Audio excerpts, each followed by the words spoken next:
What's up, beautiful people? Welcome back to part 18 of our Pokemon Unbreakable Ties walkthrough.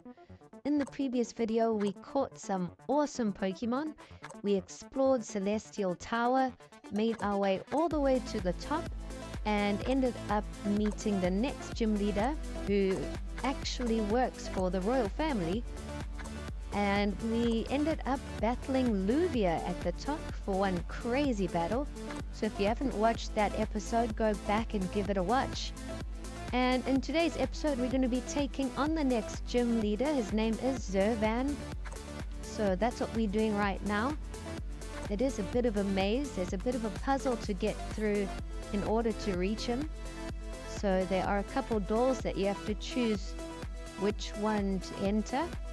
And there's either going to be some nurses to heal your Pokemon, or there's going to be some trainers to battle. So it's a bit confusing, but we are going to keep going and see where we end up. Okay, and here we ended up at the next room, and there's a whole bunch of arrows flying across. And every time an arrow hits you, some of your Pokemon in your team either get poisoned, burned, paralyzed, or lose a bit of HP. So we got hit quite a lot there, so we might be at quite a disadvantage. But now we've encountered Zurvan, so let's see how strong he is. I think he's a psychic type gym leader, but I'm not 100% sure. He could be like a ghost or dark type, but he seems like a psychic type. But let's see what Zurvan's got. Let's get this battle going. The first Pokemon gym leader Zurvan sends out is a level 48 Dusknoir, which is like a ghost psychic type, I believe. And I do recommend that you have most of the Pokemon on your team at least around level 50 before taking him on. A lot of his Pokemon are from around level 48 to 50, 51. So you want to have most of your team around the level 50 mark. On our team, we are starting with Glimmora, which is one of the latest new additions to my team. It is a super rare Pokemon to try and encounter and catch, and I've found it to be incredibly strong, even though it's still fairly new to the team and we're still training it up. But Glimmora won and we defeated Dusknoir. Unfortunately, we got poisoned, but we're going to swap out now and send out Goldengo to try and do the next Pokemon, which is Spiritomb. And as you can see, a lot of my team are poisoned or burned or paralyzed from the puzzle when you're entering the gym. All those arrows that hit you, they rarely affect your team's strength. But Goldengo's got some strong attacks now, so we're going to see how we do. The next Pokemon Zurvan is going to send out a Chandelure. So we're going to swap out and bring out Milotic, which has some water type attacks. Chandelure, I believe, is Ghost and Fire. So if we hit it with a water attack, we one-shot it and Chandelure is knocked out. Okay, it seems like Zurvan is definitely a Ghost type gym leader. All of his Pokemon have been Ghost type so far, so he wasn't really a Psychic type. But we're going to keep swapping out. If we can get an advantage, we'll take it. The next Pokemon he sends out is Decidueye, one of the starter Pokemon, and it is one of my favorite grass types. Decidueye and Rillaboom are probably two of my favorite starter Pokemon's final evolution. And Decidueye knocked out my Cerulege, so we're going to send out Scyther. Its bug type attack should be very effective. But Decidueye knocks us out. So wow, this Decidueye is really strong. We've still got a whole bunch of Pokemon left on our team. So I think we'll send Goldengo out. Hopefully he can finish off Decidueye. And like I said, starting at such a disadvantage has made this battle super tough from the puzzle on entering. So many of my Pokemon are set back with some kind of condition. Okay, and Zurvan sent out a Gengar, level 49. A lot of people's favorite Pokemon is Gengar. And it's mega evolved into a Mega Gengar. We might be in trouble. It's just one-shotted my Goldengo. This is not looking good. Okay, if anyone can turn this around, it's Lucario. Lucario, we need you. We need you to knock out this Gengar. Hits us with a Focus Blast and one-shots us. Lucario is out. I don't know how we're going to win this. Come on, Milotic. Our Milotic's burnt, but hopefully it can cause some damage. Oof, okay, luckily we survive its attack. We're definitely going to have to use some potions or something. We're going to have to revive some of our Pokemon or use some potions. Okay, let's use a max revive on Ceruledge. Hopefully Ceruledge can withstand some of its attacks. And Milotic gets knocked out. Come on, Ceruledge, it's all down to you. Let's see what you got. Hopefully we can attack first. And I think we should try Spectral Thief. I like this attack. Oh, and we get one-shotted. We didn't even get to attack first. Let's send out Lamora. Things are not looking good. And we poisoned. Okay, we need another max revive or full heal. Full restore. Please don't get one-shotted, Lamora. Oof, okay, we take a lot of damage. But we're hanging in here. We're gonna have to use a max revive again. Milotic did pretty well to hang in there, so let's revive Milotic again. We get knocked out. This Gengar might be unstoppable. Milotic's our last option, our very last option.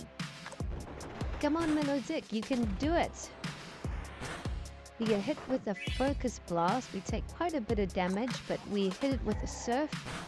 And luckily Milotic's got leftovers, so we're healing a little bit. If it wasn't for the leftovers, I think we would have got knocked out. Finally, we knocked out the Mega Gengar. Our Milotic's just hanging in there. And the final Pokemon you send out is Corviknight. So we're going to try and use a Hyper Potion.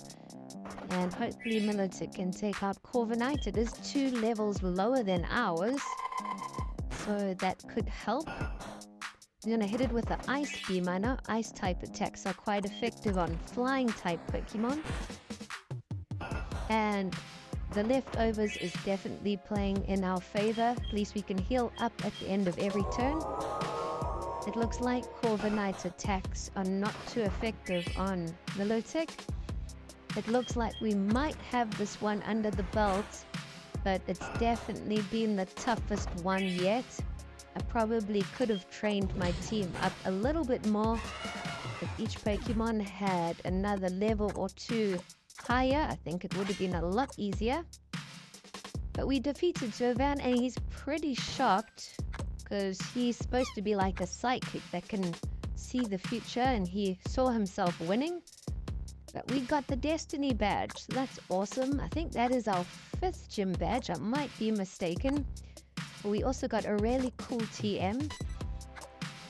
So that's really cool. We've got another gym leader down, and he gave us a whistle. So it's a powerful whistle used to call a specific Corviknight. Okay, so this must be like a fly kind of mechanic. We've got a whistle, and that whistle calls Corviknight, and Corviknight can fly us anywhere around in the map. So that's interesting. I really like that. We don't actually have to teach fly to one of our Pokemon or keep it on our team. We can just use the whistle. And now we've jumped to a cutscene of Edward and Darek. I still really think that Edward could be Derek's father. And Edward explains everything to Darek and what happened to him in the prison for all that time.